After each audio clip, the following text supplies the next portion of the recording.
O governo americano anunciou agora à noite que os Estados Unidos decidiram classificar o PCC e o Comando Vermelho como organizações terroristas estrangeiras. 28 de maio de 2026. 2 dias antes, um senador brasileiro tinha entrado na Casa Branca e pedido exatamente isso, segundo ele. O nome dele, Flávio Bolsonaro. 48 horas foi o tempo entre o pedido e a decisão do presidente Donald Trump. E de repente, o Brasil acordou discutindo uma coisa que parecia distante da nossa vida. O que uma viagem aos Estados Unidos tem a ver com o voto que você vai precisar dar em outubro? Porque em outubro de 2026, o Brasil vai votar de novo. E volta aquela pergunta que parece simples, mas não é. Em quem a gente vota? Hoje, 3 nomes estão na conversa: Lula, Flávio Bolsonaro e Renan Santos. O Lula todo mundo já conhece. Para o bem ou para o mal, faz parte da história recente do país. O Flávio carrega um sobrenome que move multidões. E o Renan Santos talvez seja um nome que muita gente ainda nem sabe quem é. E já quero deixar uma coisa clara: esse vídeo não é para te dizer o que você tem que pensar. Não é para repetir o que a televisão está falando. Não é para repetir o que o Twitter da esquerda está dizendo. E também não é para repetir o que o grupo de WhatsApp da direita mandou hoje de manhã. Esse vídeo é sobre uma visão. Então hoje eu quero abrir meu raciocínio com você, não como dono da verdade, mas como alguém que está olhando para o país e tentando decidir com consciência. Eleições 2026. Em quem você vai votar? Antes de começar o vídeo, aproveita para deixar seu like ou para deixar o dislike. Só conta pra gente no comentário o que foi aquilo que você gostou ou não gostou. E agora, vamos ao vídeo. Então vamos lá, deixa eu te contar como é que eu li essa história. Na terça-feira, o Flávio Bolsonaro foi recebido pelo presidente Donald Trump na Casa Branca. E ele mesmo disse que foi lá pedir pro governo americano classificar o Comando Vermelho e o PCC como terrorista. 2 dias depois, o secretário de Estado americano, Marco Rubio, anunciou que estava feito. Agora segura essa parte porque é importante. No dia 7 de maio, semanas antes, o Lula também esteve com o Trump. E o Lula entregou um documento argumentando exatamente o contrário, pedindo para não classificar como terrorista. Ou seja, o presidente da República tentou barrar. E um pré-candidato da oposição conseguiu? Olha o tamanho disso. Independente de você ser a favor ou contra a medida, e dá para discutir os dois lados. Porque tem gente séria preocupada com a soberania do país, com a possibilidade de operação militar americana, igual aconteceu na Venezuela. Independente disso, politicamente, o Flávio saiu dos Estados Unidos com uma coisa que vale ouro dentro de uma campanha. Ele virou o cara que fez acontecer. O cara que tem linha direta com o homem mais poderoso do mundo. O cara que entregou o que o governo não entregou. Isso é capital político puro. E aqui eu vou pisar num terreno que eu sei que é pantanoso. E quando eu olho o time dessa coisa toda, uma pergunta me bateu na cabeça. Eu vou ser honesto com você e não é uma afirmação. É uma pergunta. Como é que um pedido vira realidade em apenas 48 horas? Decisão de Estado nessa magnitude normalmente leva meses. Será que esse movimento já estava engatilhado lá dentro? E essa viagem foi o palco perfeito para alguém colher esse capital político exatamente na hora certa. Só a teoria da conspiração, né? E eu não tenho absolutamente prova de nada. E eu quero deixar isso registrado com todas as letras. Pode ser apenas pura coincidência, né? Mas eu vivo num país onde o Eduardo Campos morreu num acidente de avião, que até hoje deixa a gente de cabelo em pé. Onde anos depois da facada do Bolsonaro, ninguém nunca soube responder com clareza quem foi o mandante. Então, sinceramente, num Brasil como esse, desconfiar do time das coisas não tem nada a ver com loucura. É quase uma higiene mental. Eu tô dizendo só o que eu observo, o que eu pergunto, e eu não engulo narrativa pronta. Nem da esquerda e nem da direita. E é com esse olhar desconfiado, mas justo, que eu quero falar dos 3 nomes. Sem gritaria, sem torcida organizada. E no final quero te fazer uma pergunta. Mas vamos começar com quem tá no poder. Olha, eu não tenho interesse nenhum em transformar esse vídeo em um ataque pessoal ao presidente Lula. Não é isso. O meu problema não é exatamente com a pessoa do Lula. O meu problema é com a lógica de um partido que vai ficando tempo demais perto do centro do poder. O PT governou o Brasil com o Lula de 2003 a 2010. Depois veio a Dilma, de 2011 a 2016. Depois o partido voltou ao poder em 2022. Isso é muita influência acumulada. E quando um partido passa muito tempo perto das estruturas de um estado, ele não ocupa só a cadeira da presidência. Ele vai criando presença no funcionalismo, nas estatais, nas agências, nos conselhos, nas indicações, no judiciário e nos bastidores. E aí o problema deixa de ser só quem ganhou nas eleições. O problema passa a ser o sistema que se forma em volta disso. Agora não dá pra fazer uma análise honesta fingindo que o primeiro governo Lula não teve bons números. Teve. O Brasil cresceu, muita gente melhorou de vida, muita gente entrou no consumo. Isso aconteceu. Só que tem uma parte dessa história que quase sempre fica escondida. Naquela época, o Brasil pegou um ciclo internacional muito favorável. Commodities em alta, minério, soja, petróleo, as exportações com uma força brutal. O mundo todo estava comprando. A China crescendo absurdamente, ou seja, havia um vento a favor do Brasil. E quando tem um vento a favor, o barco anda melhor. A pergunta é, o Brasil cresceu por causa da política ou cresceu apesar da política? Porque agora o cenário é outro. Hoje, quando a gente olha para a economia, dá para identificar um estado gastando muito, conta pública pressionada, déficit voltando a preocupar, juros altos, câmbio pesado, e esses termos parecem distantes, mas chegam na vida real. Chega no supermercado, no combustível, chega no preço da nossa tecnologia, no custo de empreender, chega no bolso de quem trabalha, e ainda tem outra camada para mim, que sou cristão. Eu não tô falando isso como slogan político, eu tô falando isso porque faz parte de quem eu sou. Existe uma distância muito grande entre aquilo que a esquerda progressista defende e aquilo que eu acredito. E isso pesa pra mim. Não é o único critério, mas pesa. E eu sei que pesa pra muita gente que tá assistindo esse vídeo aqui agora também. Então, sendo bem direto, pra mim o PT não é uma opção. E aí vem a pergunta: e se não é o PT, quem é? A resposta mais óbvia para muita gente seria Flávio Bolsonaro. E eu entendo perfeitamente, porque o sobrenome Bolsonaro carrega um movimento que é enorme, carrega uma base fiel e uma identidade política que cresceu muito nos últimos anos. Tem gente que olha pro Flávio e pensa, é o caminho natural. Politicamente, dá para entender esse raciocínio, mas a gente precisa ser honesto. O Flávio Bolsonaro não consegue chegar limpo nessa nossa conversa. Existe o caso da rachadinha que muita gente conhece. A acusação era que funcionários do gabinete dele, na Assembleia Legislativa do Rio, devolviam parte do salário. Isso virou investigação, virou notícia, virou desgaste e até hoje é uma nuvem sobre a imagem dele. E a política também é percepção. Mesmo quando a pessoa se defende, mesmo quando há disputa jurídica, mesmo quando existem versões diferentes, a imagem pública importa. Depois vê a história de apoio financeiro ao empresário envolvido em acusações graves. Então, se você puder me dar um toque, uma posição aí, Daniel, porque... A gente ouviu aquele argumento, né? Ah, mas era dinheiro privado, não era dinheiro público. Tudo bem. Mas aí eu fico pensando, muita gente da direita fica criticando a Lei Rouanet, que também é dinheiro privado, só que incentivado por renúncias fiscais, indo para artistas famosos. A crítica é porque esse dinheiro não vai para o caixa do governo. Então, se esse raciocínio vale para a cultura, ele também deve valer para o filme do Bolsonaro. Se eu acho errado um artista famoso captar dinheiro de incentivo, eu também preciso olhar com desconfiança para qualquer político que busca apoio financeiro, especialmente de alguém com uma reputação complicada, né? No mínimo, é um erro grave de julgamento. E olha, eu não tô dizendo que isso coloca o Flávio Bolsonaro no mesmo lugar que o PT. Não é esse o ponto. O ponto é outro. É que eu preciso conseguir defender o meu voto. E hoje, se alguém me perguntar, Henrique, você confia plenamente no Flávio? A resposta mais honesta que eu posso dar é não.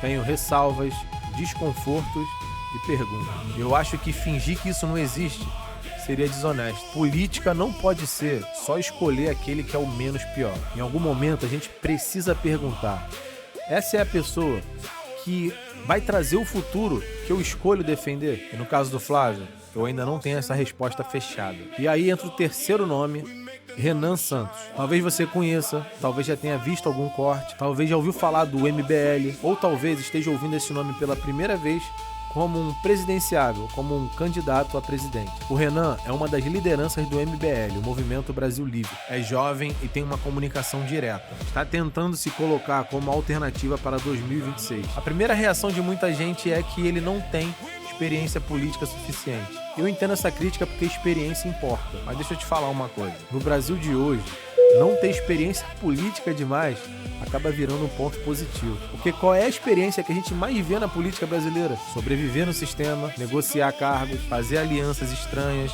falar uma coisa na campanha e fazer uma totalmente diferente quando chega no poder, experiências em se adaptar aos vícios de Brasília. Esse tipo de experiência, sinceramente, eu não sei se o Brasil precisa de mais, não. O Renan ainda não tem esse histórico.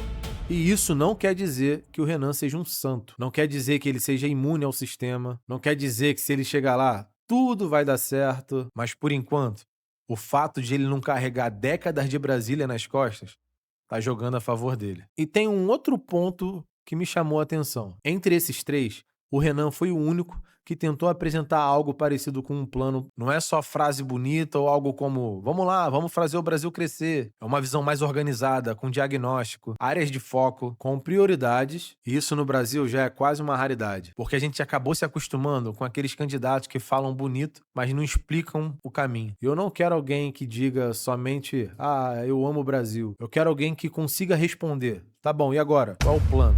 Claro que muita gente vai dizer, mas o Renan não tem chances. Só que a gente já ouviu essa frase antes, né? Em 2017, muita gente dizia que o Bolsonaro não tinha nenhuma chance. Tanto ele tinha que ganhou. Então não é sobre ter chance, porque não existe análise definitiva. Às vezes é só preguiça de olhar para aquilo que tá mudando. Agora eu tenho algumas ressalvas com o Renan também. Seria muito fácil eu chegar aqui e fazer um vídeo super empolgado dizendo que ele é meu candidato, ele é perfeito e que não tem ressalva nenhuma. Mas tem. Eu quero falar sobre elas. Uma coisa que me incomoda no Renan e no MBL de forma geral é a maneira que eles tentam se posicionar em relação ao bolsonarismo. O cara que apoia o Bolsonaro hoje, com todo o meu respeito, que é muito pouco por você. Você é gado, cara. Vocês pensavam em Bolsonaro? Nunca pensaram, não. Mesmo sendo um cara de direita, não é o que vocês. Não.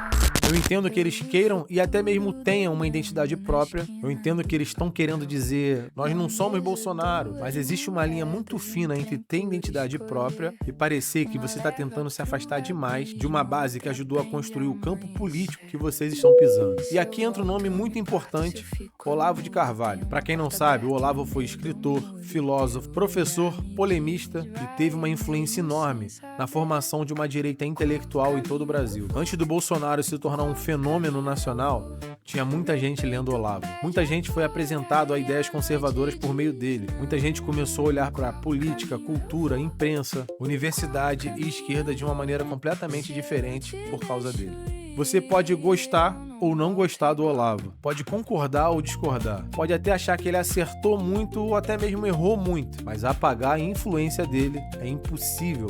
E quando uma candidatura de direita gasta energia demais tentando se distanciar de figuras que foram extremamente importantes para formar essa própria direita, eu fico observando. Porque isso diz algo como essas pessoas lidam com alianças. Diz algo sobre gratidão, sobre leitura de base. O que resta do Olavo de Carvalho é aquelas meninas mongol fazendo vídeo falando que as princesas da Disney são um plano comunista.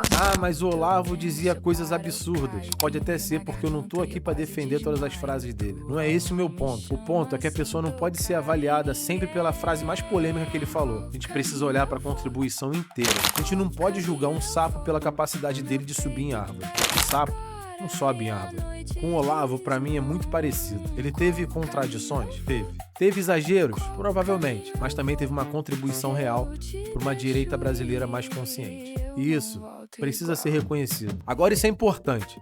Isso não é o que vai decidir o meu voto. Eu também não vou votar e nem deixar de votar no Renan só porque ele critica o Olavo. Mas eu observo porque, como eu falei, política não é só proposta. É temperamento, capacidade de construir pontes. E sobre o Bolsonaro, eu também preciso falar algo que muita gente na direita tem muita dificuldade em admitir. O Bolsonaro errou. Ele errou na comunicação em momentos importantes da pandemia. Ele errou em não preparar uma sucessão política. Ele errou deixando um vazio que acabou sendo ocupado pelo PT. Dá pra tu reconhecer isso sem virar inimigo, né? Mas o Bolsonaro fez algo que eu acho que foi talvez o mais importante. Ele reacendeu o patriotismo no Brasil. E pra mim isso não tem nada de pequeno. Eu lembro de quando eu voltei dos Estados Unidos, a sensação que eu tinha é que o brasileiro tinha perdido a sensação de ser daquele país.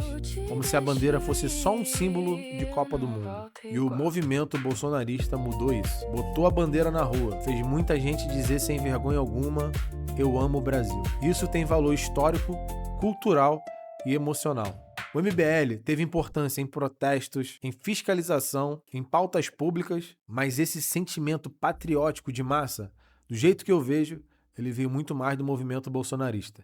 Eu acho justo reconhecer isso. Mesmo criticando os erros, mesmo querendo algo melhor para frente, uma coisa não anula a outra. Então, depois de tudo isso que eu falei, onde é que eu tô? Hoje, sendo bem honesto, eu tô bem inclinado em olhar com mais atenção pro Renan Santos. Mas eu ainda não decidi, eu não tô fechado a isso, eu não tô fazendo campanha. O que eu tô dizendo é que esse é alguém que eu quero entender melhor. Vamos ver os debates, como é que ele reage sob pressão. Vamos ler o programa completo do Renan. Vamos ver se existe consistência entre discurso e proposta. Vamos ver se é só uma boa comunicação ou se de fato existe um processo real por trás disso. E com base nisso, eu vou decidir se meu voto no primeiro turno vai para ele ou vai para o Flávio. Mas uma coisa eu sei, se houver segundo turno entre Lula e qualquer um, eu voto em qualquer um contra o PT. Sem dúvida alguma, não é por ódio nem por raiva, é porque eu não acredito que um partido deva se consolidar de modo permanente dentro do poder. Para mim é perigoso. Democracia precisa de alternância, de oxigênio, renovação, e o Brasil precisa urgentemente parar de andar em círculos. Agora o que eu te peço não é vote em quem eu vou votar. Não, o que eu tô te pedindo aqui agora é pesquisa. Pesquisa o Flávio, olha o histórico, os gastos, o que ele fez nos cargos que ocupou, olha as críticas, mas também olha as defesas. Não fica só no corte favorável, nem só no corte inimigo. Não fica vivendo pelo algoritmo. Pesquisa o Lula. Não olha o Lula do meme, nem o Lula do marketing, nem o Lula que tá sendo demonizado. Olha dados, conta pública, inflação, câmbio, gastos. Olha o que o governo entrega de verdade. E pesquisa também o Renan. Ele ainda é só uma promessa. E promessa sempre tem riscos, né? Mas às vezes, um risco calculado é melhor do que a certeza que a gente vai continuar no mesmo lugar. Porque essa é a minha grande preocupação. O Brasil está atrasado. Atrasado em tecnologia, em educação, em infraestrutura, em inovação, em produtividade. Enquanto o mundo está discutindo inteligência artificial como estratégia de Estado, a gente ainda está discutindo se o político pode ou não ter um Rolex. Enquanto todos os países têm pensado em seu futuro, a gente ainda fica preso em briga velha. Eu ainda não sei se essa pessoa é o Flávio, se é o Renan, se é o Zema, se é o Caiado, mas sei que pra mim não é quem tá lá agora. Bom, esse foi o meu vídeo e confesso que não é um vídeo fácil de gravar, porque falar de política no Brasil virou um campo minado. Você fala uma frase, uma parte da internet quer te cancelar. Você fala outra frase e a outra metade da internet quer te transformar em líder de movimento. Eu não sou nem uma coisa nem outra. Só sou um cara de 41 anos, casado, cristão, pai de família, pai de 4 filhos e que ama o Brasil. E que está preocupado com o rumo do país. E eu acho que o mínimo que a gente deveria fazer é escolher com consciência. Não por raiva, não por medo, não por meme, não por pressão de grupo nenhum, mas pensando, pesquisando, conversando. Então eu queria te fazer uma pergunta de verdade. Você já sabe em quem você vai votar no primeiro turno? E mais importante, por que você vai votar nessa pessoa no primeiro turno? Me conta nos comentários, mas me conta sem briga, sem lacração, sem guerra. Esse canal aqui não é pra isso. Eu quero ler o que as pessoas estão pensando de verdade. Porque, na verdade, seja isso que o Brasil esteja mais precisando. Menos torcida organizada e mais conversa séria. E se esse vídeo fez sentido pra você, compartilha com alguém. Não porque você concordou com tudo, mas porque a gente precisa de mais pessoas discutindo política assim, com calma, com critério e com alguma honestidade. Até o próximo vídeo. E se você não se inscreveu ainda, se inscreve no canal.